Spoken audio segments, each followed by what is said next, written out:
بسم اللہ الرحمن الرحیم۔ گمنام ہیرو کے معزز ناظرین، السلام علیکم۔ دوستو لائک ضرور کر دیا کریں، شکریہ۔ آئیے چلتے ہیں کہانی کی طرف۔ میں غزالہ کے گھر پہنچا تو وہ اپنے باپ کے ساتھ بازار گئی ہوئی تھی۔ اس کی ماں نے محبت اور مٹھاس کے ساتھ میرا استقبال کیا۔ تم دونوں کہاں جا رہے ہو بیٹا؟ اس نے چند ثانیوں کے بعد محبت امیز لہجے میں سوال کیا۔ مر گئے، میں نے دل ہی دل میں سوچا، نہ جانے غزالہ نے اس سفر کے بارے میں اپنے گھر والوں کو کیا بتایا تھا۔ اگر میرے منہ سے کوئی متضاد بات نکل جاتی تو معاملہ گڑبڑ ہو سکتا تھا۔ لاہور کا ارادہ ہے، میں نے دھڑکتے ہوئے دل کے ساتھ مختصر ترین الفاظ استعمال کرتے ہوئے محتاط لہجے میں جواب دیا۔ یہ تو ہمیں معلوم ہے، اس نے صوفے کی پشت گاہ سے ٹیک لگا کر مسرور آواز میں کہا، لیکن نام کیا ہے اس ڈاکٹر کا؟ ڈاکٹر؟ میری کھوپڑی پر گویا کوئی وزنی ہتھوڑا آ گرا۔ مجھے بے اختیار غزالہ پر غصہ آنے لگا۔ اگر اس نے اپنے گھر والوں سے کوئی بہانہ بنایا تھا تو اس کا فرض تھا کہ مجھے بھی ہوشیار کر دیتی۔ اب وہ خود غائب تھی اور میں کڑی مشکل سے دو چار ہو گیا تھا۔ میں چند سیکنڈ تک بوکھلائے ہوئے انداز میں شمع سے نگاہیں چراتا رہا، پھر مجھے ایک گول مول سا جواب سوجھ ہی گیا۔ ڈاکٹر شوکت علی بہت مشہور ہے، ٹیڑھے مریضوں کا کامیاب علاج کر چکا ہے۔ اللہ تعالیٰ نے اس کے ہاتھ میں بڑی شفا دی ہے۔ شمع کے پتلے پتلے گلابی ہونٹوں پر تبسم سا تیر گیا۔ کامران کے معاملے میں مشورہ کرو گے اس سے؟ جی ہاں، میں نے اطمینان کا گہرا سانس لیتے ہوئے جلدی سے کہا۔ اس نے کامران کا نام لے کر خود ہی میری مشکل آسان کر دی تھی اور اب میں اس سے گھنٹوں اس موضوع پر بات کر سکتا تھا۔ بہت قابل آدمی ہے، بس گنے چنے کیس ہی لیتا ہے۔ لالچ تو اس کی طبیعت کو چھو کر بھی نہیں گزرا تو کامران کو بھی ساتھ لے جاتے، بھلا مریض کو دیکھے بغیر وہ کیا بتا سکے گا؟ اس کے لبوں کا تبسم گہرا ہو گیا۔ بڑی خوبصورت آنکھوں میں نشے کی ویرانی کی جگہ بچوں جیسی معصومانہ چمک ابھر آئی۔ کامران کو لے جانا غیر محفوظ ہو سکتا ہے، میں نے جلدی سے کہا۔ اگر دوران سفر اس پر دورہ پڑ گیا تو دشواری پیدا ہو جائے گی۔ میری کوشش ہوگی کہ ڈاکٹر شوکت کو واپسی پر ساتھ ہی لے آؤں۔ اگر اسے بہت زیادہ مصروفیت ہوئی تو پھر کامران کو کار کے ذریعے لے جانا پڑے گا۔ اور جا کب رہے ہو؟ وہ بدستور مسکرائے جا رہی تھی۔ مجھے یوں محسوس ہوا جیسے وہ اپنے ہونے والے داماد کو سامنے پا کر خوشی محسوس کر رہی ہو۔ بس آج ہی شام کی پرواز پر نشستیں محفوظ کرا لی ہیں میں نے جیب سے ٹکٹ نکالتے ہوئے کہا۔ خدا تم دونوں کو سلامت رکھے اور ساتھ خیر کے واپس آؤ۔ وہ دعائیہ انداز میں بولی۔ ہم تو زمین کا بوجھ بن کر رہ گئے ہیں بیٹے، شاید اب تمہاری خوشیاں دیکھ کر جینے کا حوصلہ مل جائے۔ ہمارے لیے تو یہی ایک خوشی برداشت سے باہر ہوئی جا رہی ہے کہ تمہارے طفیل غزالہ بیٹی نے ہم سے جیتے جی صلح کر لی ہے، ورنہ اس کی نفرت سے جلتی ہوئی آنکھیں شاید قبر میں بھی ہماری روح کو بے چین ہی رکھتی۔ اسی اثناء میں غزالہ تقریباً دوڑتی ہوئی ڈرائنگ روم میں گھس آئی۔ شاید اس نے باہر میری گاڑی دیکھ کر میری موجودگی کا اندازہ لگا لیا تھا اور سیدھی ادھر ہی آئی تھی کیونکہ اس کے ہاتھ میں پھولا ہوا شاپنگ بیگ جھول رہا تھا۔ لو بیٹی اب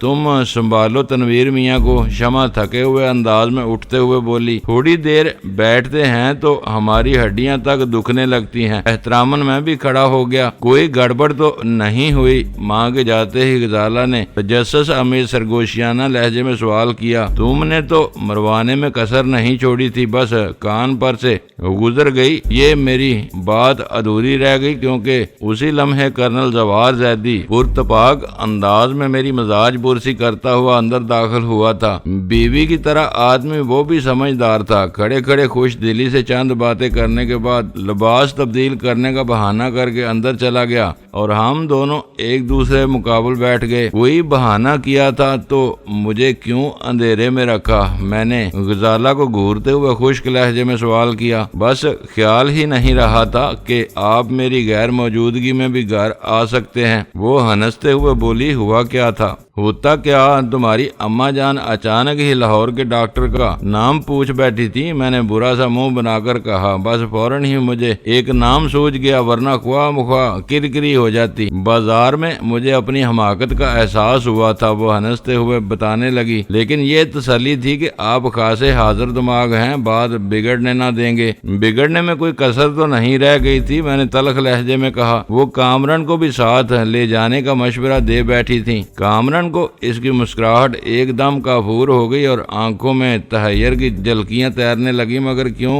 میں نے ڈاکٹر شوکت علی کا نام لے کر خطرناک امراض میں اس کی مہارت کا ذکر کیا تو مروا دیا آپ نے۔ وہ دونوں ہاتھوں سے اپنا سر تھام کر بررائی ہوئی آواز میں بولی، اور اس پر کہہ رہے ہیں کہ کان پر سے گزر گئی۔ کیا مروا دیا؟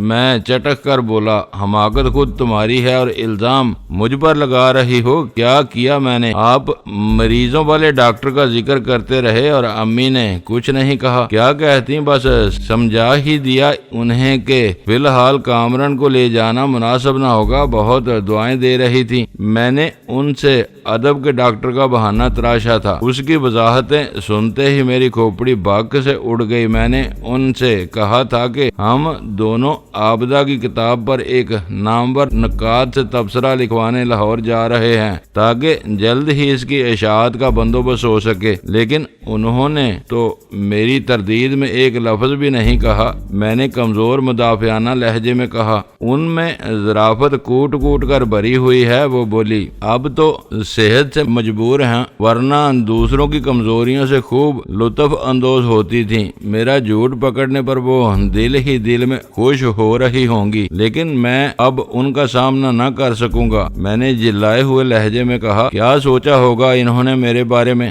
یہی نہ کہ میں بھی تمہاری طرح لا ابالی اور بہانے باز ہوں۔ آپ کو اس قدر سنجیدہ ہونے کی ضرورت نہیں۔ وہ ہنسنے لگی۔ میں بات سنبھال لوں گی، لاہور میں ہمیں دونوں ہی کام کرنے ہیں، ایک میں نے بتا دیا، دوسرا آپ نے۔ لیکن یہ کس قدر شرم کی بات ہے کہ ہم کامران جیسے قابل رحم لڑکے کا نام استعمال کریں۔ میں نے ملامت آمیز لہجے میں کہا، اس گھر کی فضا اب بالکل بدل گئی ہے تنویر صاحب۔ وہ سنجیدگی کے ساتھ بولی، شبہات کی دھند صاف ہوتے ہی ہم تینوں حیرت ناک صورت سے ایک دوسرے کے قریب آئے ہیں، لیکن تمام تر بے تکلفی کے باوجود ہمارے معاشرے میں ابھی وہ مقام نہیں آیا کہ کوئی لڑکی کسی معقول بہانے کے بغیر اپنے دوست کے ساتھ باہر کہیں جانے کا ارادہ کر سکے۔ وہ میری اپنی ذہنی اپیچ تھی، ورنہ امی اور ڈیڈی تو آنکھیں بند کر کے آپ پر بھروسہ کرنے لگے ہیں۔ وہ لہجہ بھر کے لیے خاموش ہو گئی، پھر بولی، ہم کامران کا نام ہرگز استعمال نہیں کر رہے ہیں، وہ تو آپ غلط فہمی میں پھنس گئے۔ مجھے یقین ہے کہ اس بیچارے کے لیے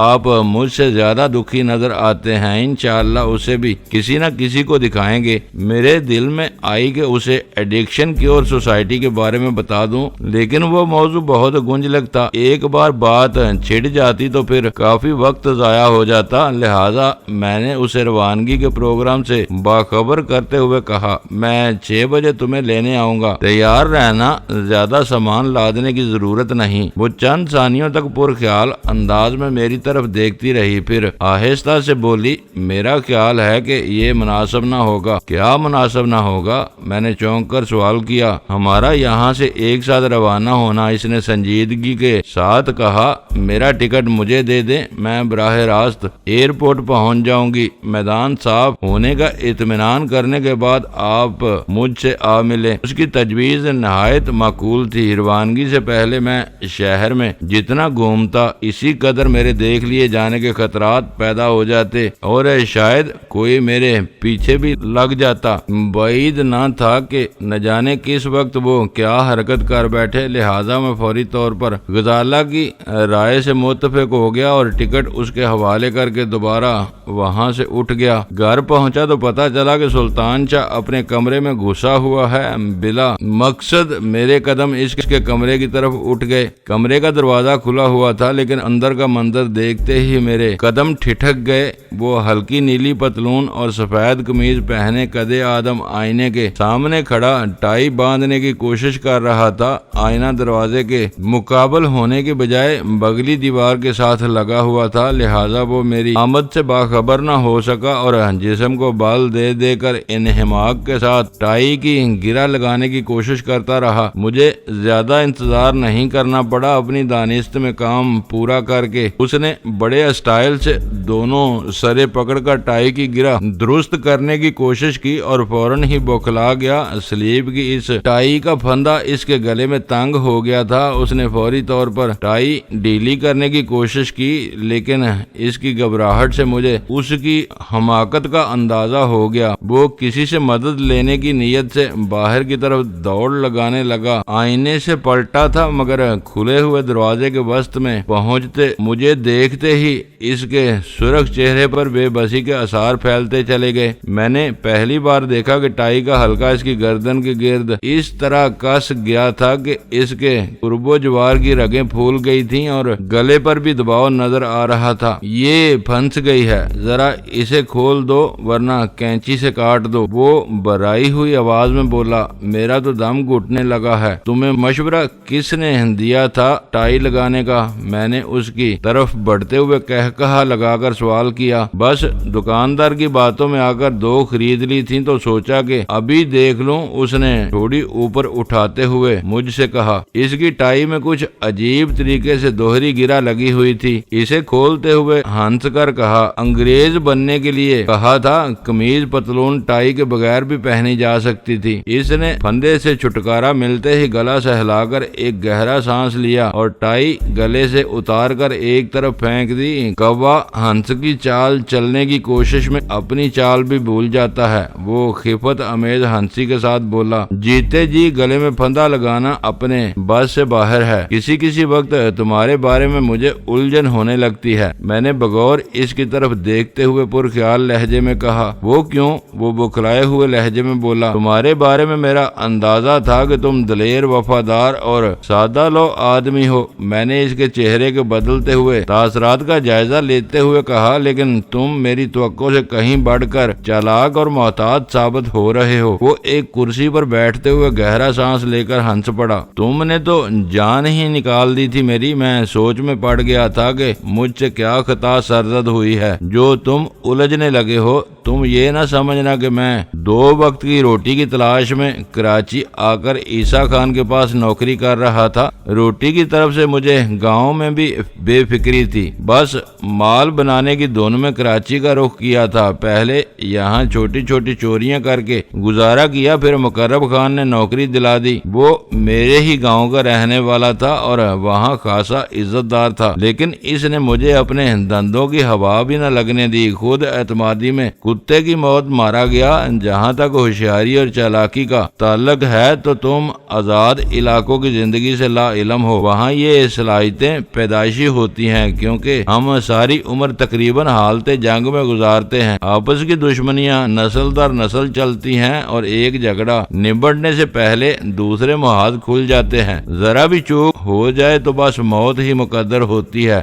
میرا خیال ہے کہ تھوڑی سی تربیت سے تم بہت کارآمد ثابت ہو سکو گے۔ وہ تو بعد کی بات ہے، ابھی تک تو تم نے مجھے اس قابل بھی نہیں سمجھا کہ اپنے کام کے بارے میں ہی کچھ بتا دیتے، مگر میں بھاگنے والوں میں سے نہیں ہوں۔ جو کہو گے آنکھیں بند کر کے کروں گا، اور پھر ایک دن تم مجھ پر اعتماد کرنے پر مجبور ہو جاؤ گے۔ اس کا لہجہ پر اعتماد تھا۔ تم ٹھیک کہہ رہے ہو، شاید وہ وقت جلد ہی آ جائے گا۔ شاید تمہیں دلچسپی نہ ہو، لیکن میرے پاس ایک خبر ہے، اس نے مسکرا کر کہا۔ میں سوالیہ نگاہوں سے اس کی طرف دیکھنے لگا۔ کیسی خبر؟ میں کپڑے لینے کے لیے صدر میں گھوم رہا تھا تو میں نے دلاور خان کو دیکھا تھا، وہ بتانے لگا، لیکن وہ مجھے نہیں دیکھ سکا۔ بہت شفاق اور بے رحم آدمی ہے، شہروں کی زندگی سے اسے نفرت ہے۔ مجھے پورا یقین ہے کہ وہ یہاں مقرب خان اور اقرب خان کے خون کا انتقام لینے آیا ہے۔ ان دونوں سے اس کا کیا تعلق ہے؟ میں نے تجسس امیز لہجے میں کہا۔ وہ ان کا ماموں ہے، میرے آنے تک 6 خون کر چکا تھا۔ اسے اپنے بانجوں کے قاتل کی بنک بھی مل گئی تو اس کی ہڈیاں تک چبا ڈالے گا۔ میرے ذہن میں فوراً ہی ایک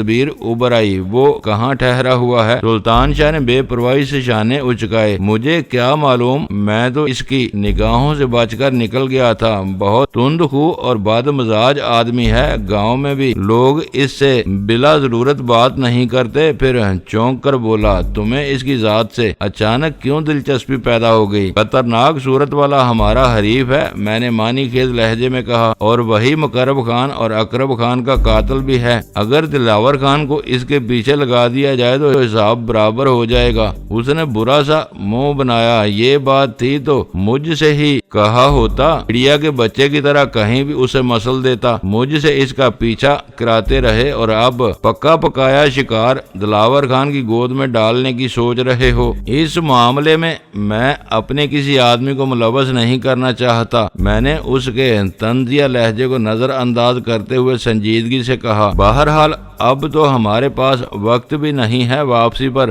دیکھا جائے گا، ہو سکتا ہے کہ دلاور خان خود ہی سراغ لگا کر اس تک پہنچ جائے تو ہم جہاز ہی سے جائیں گے نا۔ روانگی کا ذکر آتے ہی فضائی سفر کے بارے میں اس کا شوق عود کر آیا۔ ہاں، یہاں سے ہم الگ الگ روانہ ہوں گے۔ میں نے جیب سے ٹکٹ نکالتے ہوئے کہا، یہ رہا تمہارا ٹکٹ، لیکن یہ یاد رکھنا کہ کوئی گڑبڑ نہیں ہونا چاہیے، لاہور میں تمہیں مجھ سے الگ ہی رہنا ہوگا، تم فکر نہ کرو۔ وہ ٹکٹ کی برق گردانی کرتے ہوئے مسرور لہجے میں بولا، تمہیں مجھ سے کوئی شکایت نہیں ہوگی، پتہ نہیں تم سے پہلے ملاقات کیوں نہیں ہوئی میری۔ میں ہنستا ہوا اس کے کمرے سے نکل آیا۔ رکشی کی پناہ گاہ میرے علم میں آ چکی تھی اور مجھے یقین تھا کہ وہ میری واپسی تک پوری بے خوفی کے ساتھ وہیں مقیم رہے گی۔ قاسم یا C1 کے بارے میں سلطان شاہ کی اطلاع میرے لیے حیرتناک ثابت ہوئی تھی۔ رکشی کو محفوظ ٹھکانہ فراہم کرنے کے بعد سپر ہائی وے کے ذریعے اس کی روانگی سے میرے ذہن میں بس ایک ہی خیال جنم لے رہا تھا کہ اسے A2 نے B1 کے معاملے کی چھان بین پر نہ مامور کر دیا ہو۔ C1 ابھی تک تنظیم میں اپنی اہمیت برقرار رکھنے میں کامیاب رہا تھا، جبکہ سکندر علی بری طرح میری زد میں آ کر مارا گیا تھا اور اس کا منصب مجھے سونپ دیا گیا۔ اس کے بعد B1 کا نام سامنے آیا، لیکن اس بیچارے کو زیادہ دنوں تک مجھ پر اپنی برتری جھاڑنے کا موقع نہ مل سکا اور وہ اپنی ہی ایک حماقت کے ہاتھوں جہنم واصل ہو گیا۔ اس طرح میں براہ راست A2 سے وابستہ ہو گیا تھا، لیکن میں اس اعزاز کا اکلوتا مالک نہیں تھا۔ C1 کو بھی براہ راست اسی سے ہدایت مل رہی تھی۔ اس وقت میرے لیے یہ کام بہت آسان تھا کہ رکشی کے معاملے میں C1 کی حکم عدولی بلکہ بغاوت کی اطلاع A2 تک پہنچا کر اس کا پتہ صاف کروا دوں، کیونکہ A2 نے C1 کو رکشی کو ہلاک کرنے کا حکم دیا تھا، لیکن اس مردود نے اس کو چھپا کر اس کی روپوشی کا افسانہ تراش لیا تھا۔ اگر میں A2 کو گلشن اقبال کے اس مکان کے پتے سے آگاہ کر دیتا جہاں قاسم نے رکشی کو رکھ چھوڑا تھا، تو دنیا کی کوئی طاقت ان دونوں کو A2 کی انتقامی کارروائی سے نہیں بچا سکتی تھی۔ اس تنظیم کی رفاقت میں نے اندازہ لگا لیا تھا کہ ان کے نزدیک وقتی کاروباری مفادات سے زیادہ اہمیت ڈسپلن کی تھی، اور محض اسی کڑے ڈسپلن کے باعث اتنے عرصے سے رازداری کے ساتھ منشیات فروشی کا کام چل رہا تھا۔ بظاہر C1 کے راہ سے ہٹ جانے سے مجھے فائدہ ہو سکتا تھا۔ اس جیسے پرانے اور قابل اعتماد کارکن سے ہاتھ دھونے کے بعد A2 لا محالہ مجھے زیادہ اختیارات سونپنے پر مجبور ہو جاتا۔ اگر C1 کی جگہ باہر سے کوئی دوسرا آدمی بھی بھیجا جاتا تو مقامی معاملات کو سمجھنے کے لیے اسے میری مدد کی ضرورت ہوتی، اور یوں میں مقامی سطح پر بلا شرکت غیر اپنی باضابطہ بالادستی قائم کرنے میں کامیاب ہو جاتا۔ لیکن میں فوری فائدے کے بجائے اصل آدمی کی نشاندہی کرنا چاہتا تھا۔ مجھے یقین تھا کہ لاہور پہنچنے کے بعد میں اس سمت میں کوئی بڑی کامیابی ضرور حاصل کر لوں گا۔ مختلف مدارج میں جس طرح A2 تک میری رسائی ہوئی تھی، اس سے یہی ظاہر ہوتا تھا کہ A2 کے اوپر والا ہی تنظیم کا اصل اور حقیقی سربراہ ہوگا، اور اس کی گردن پر ہاتھ ڈالتے ہی نیچے سے اوپر تک تنظیم کا شرازہ بکھر کر رہ جائے گا۔ لیکن پھر مجھے یونیسکو کے تحت ہونے والے کھلے اجلاس میں شرکت کی مندوب آرتھر کی مدلل تقریر یاد آ گئی۔ اگر وہ سچا تھا تو A2 کے اوپر والوں پر ہاتھ ڈالنے میں کامیابی اتنی آسان نہیں جتنی میں سمجھ رہا تھا، اور پھر اگر منشیات کی اس غیر قانونی تجارت کے پس پشت واقعی کوئی غیر ملکی سازش کار فرما تھی تو مقامی مہروں کا صفایا کرنے کے باوجود اس تجارت کو روکنا ناممکن تھا۔ 1-2 کے جاتے تو ان کے غیر ملکی آقا معقول معاوضے پر دوسروں کو اس کی جگہ مامور کر دیتے، لہذا بہتر یہی تھا کہ عجلت کے بجائے تحمل سے کام لیا جاتا اور کسی بھی کارروائی سے پہلے اس کے مضمرات پر اچھی طرح غور کر لیا جاتا۔ میں ایئرپورٹ کے لیے روانگی تک اسی ادھیڑ بن میں الجھا رہا۔ روانگی کے لیے مجھے کوئی خاص تیاری نہیں کرنا تھی، البتہ احتیاط کے طور پر سکندر علی سے ملا ہوا وہ بریف کیس میں نے تیار کر لیا تھا، جس کے الیکٹرانک قفل صرف میرے انگوٹھوں کے نشانات سے کھل سکتا تھا۔ اگر اس کے ساتھ زبردستی کی جاتی تو خود کار میکینزم کے تحت وہ بریف کیس زبردست بارودی دھماکے کے ساتھ پھٹ جاتا اور کھولنے والے نابود ہو جاتے۔ سلطان شاہ مقررہ وقت پر ٹیکسی کے ذریعے ایئرپورٹ پہنچنے کے ارادے سے نکلا تو میں نے اسے روک لیا۔ وہ لاکھ ہوشیار سہی، لیکن اسے ابھی تک اندازہ نہیں ہو سکا تھا کہ ہمارے مخالف کس قدر منظم لوگ ہیں۔ قاسم شہر سے باہر گیا ہوا تھا، لیکن امکان تھا کہ اس نے میری ہدایت سے انحراف کرتے ہوئے کسی کو میری نگرانی پر مامور کر دیا ہوگا۔ اگر میرے مکان کے قرب و جوار میں اس کا کوئی گرگا موجود تھا تو میرے معمولات سے واقفیت کی جستجو میں وہ سلطان شاہ کی طرف بھی متوجہ ہو سکتا تھا، اور وہ بے خبری میں اسے اپنے پیچھے لگا کر ایئرپورٹ تک لے جاتا۔ ایسی صورت میں میری لا علمی میں ایئرپورٹ پر بھی نگرانی ہو سکتی تھی، لہذا بہتر یہی تھا کہ سلطان شاہ کو اکیلا چھوڑنے کی بجائے میں اپنے ساتھ ہی لیتا جاتا تاکہ پوری احتیاط سے صورتحال میری نگاہ میں رہتی۔ گھر سے روانہ ہونے کے چند منٹ بعد ہی میرے شبے کی تصدیق ہو گئی۔ ان دن میں میری نگرانی کی ضرورت نہیں سمجھی گئی تھی۔ اس وقت ایک سفید کار میرے تعاقب میں لگی ہوئی تھی، جس میں صرف ایک ہی آدمی نظر آ رہا تھا، ہاتھ پیروں سے پوری طرح چاقو چوبند ہونا۔ میں نے عقب نما آئینے کا جائزہ لے کر مسکراتے ہوئے سلطان شاہ سے سوال کیا، ہاں لیکن کیوں؟ وہ میرے معنی خیز لہجے پر چونک گیا۔ ایک سفید کار ہمارا پیچھا کر رہی ہے، میں اسے گھیرنے کی کوئی تدبیر کرتا ہوں، جیسے ہی تمہیں اشارہ دوں نیچے اتر کر اسے کار سے باہر کی سیٹ لینا۔ تمہاری 2-4 ضربیں ہی اس کے آسان خطا کرنے کے لیے کافی ہوں گی، لیکن اس کی کار کی چابی پر قبضہ کرنا نہ بولنا تاکہ وہ دوبارہ تعاقب جاری نہ رکھ سکے۔ اس نے اضطراری طور پر سر گھما کر فوراً ہی سفید کار دیکھ لی جو 3 گاڑیوں کے بعد ہمارے پیچھے چلی آ رہی تھی۔ اس کے تو میں دانت توڑ دوں گا، وہ میرے خاموش ہونے پر جوشیلے لہجے میں بولا، لیکن اسے تم گھیرو گے کیسے؟ ذرا بھی شبہ ہو گیا تو وہ دم دبا کر بھاگ نکلے گا۔ بس دیکھتے جاؤ، میں نے پرخیال لہجے میں کہا۔ ٹریفک سگنل سے تارک روڈ پر گھومنے کے بعد میں نے اپنی کار پیٹرول پمپ میں گھما دی۔ تعاقب کرنے والے کے لیے میری وہ حرکت غیر متوقع تھی، لہذا جس وقت میں نے اپنی کار پیٹرول پمپ پر روکی تو سفید کار آگے نکلتی چلی گئی تھی۔ وہ آگے رکا ہوگا، بس اب تم جاؤ، میں نے پمپ والے کو چابی دے کر سلطان شاہ سے کہا، اور وہ ایک لفظ بھی کہے بغیر گاڑی سے اتر کر لمبے لمبے ڈگ بھرتا ہوا آگے روانہ ہو گیا۔ سلطان شاہ کو وقت دینے کی غرض سے میں نے پیٹرول ڈلوانے کے بعد سروس بوائے سے انجن کا تیل اور ریڈیٹر میں پانی چیک کرایا، پھر پیسے ادا کر کے گاڑی کے ٹائروں میں ہوا چیک کرانے لگا۔ پنکچر لگانے والے کا لڑکا پہلے ٹائر کی ہوا دے کر فارغ ہوا ہی تھا کہ اچانک تارک روڈ پرسکون فٹ پاتھوں پر رواں ہجوم میں بھگدڑ اور سنسنی کے آثار پیدا ہو گئے۔ بیشتر لوگ اسی طرف سر اٹھا اٹھا کر دیکھ رہے تھے جدھر سلطان شاہ سفید کار والے کی گردن ناپنے گیا تھا۔ میرے اعصاب پر تناؤ سوار ہونے لگا۔ اس وقت میرے لیے ایک ایک لمحہ قیمتی تھا۔ سلطان شاہ کو زیادہ دیر تک وہاں چھوڑنا خطرناک ثابت ہو سکتا تھا۔ وہ کارروائی کا آغاز کر چکا تھا اور